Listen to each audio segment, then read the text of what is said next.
112 বছর। 10 বছর পূর্বে মেয়ের বয়স ছিল কত? 27 বছর। এখন থেকে 8 বছর পর, এখন থেকে 8 বছর পর মায়ের বয়স কত হবে? এখানে তিনটা অঙ্ক দিয়েছে দেখো।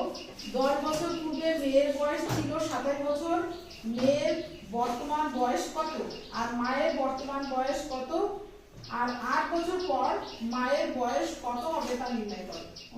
দেওয়া আছে কি দেখো, মা ও মেয়ের বর্তমান বয়সের সমষ্টি দেওয়া আছে 112 বছর। কি বলছে?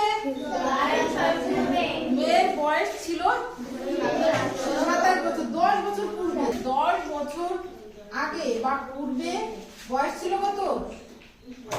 কত ছিল? 27 বছর। আর এখন 26 বছর যোগ করলে 10 দিয়ে 27 যোগ 10 বছর সমান 37 বছর, তাই তো?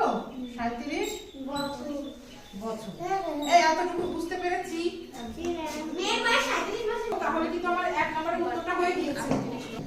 মায়ের বর্তমান বয়স 2 নম্বরে কি আছে? হয়েছে বলো।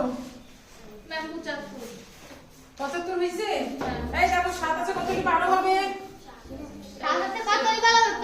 5 হবে 5 হাতে 3 আর 1 কত? 4 4 থাকে 7 আর হাতে 1 থেকে ওই 1 বিয়োগ করে আর 22 কি বলছে? 8 বছর পর মায়ের বয়স কত হবে? এই কি বলছে? 8 বছর পর মানে কি? এখনো 80 পারিনি।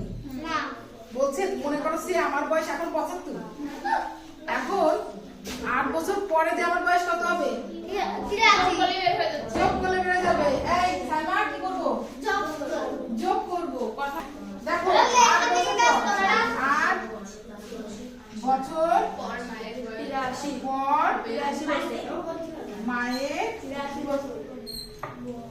মায়ের বয়স, এই বয়স কত হবে? এই 75 এর সাথে কত যোগ করবো?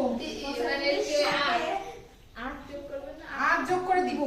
8 বছর পরে আমার বয়স এখন 75, 8 বছর পরে আমার বয়স কত হবে? 83 এই কত হবে?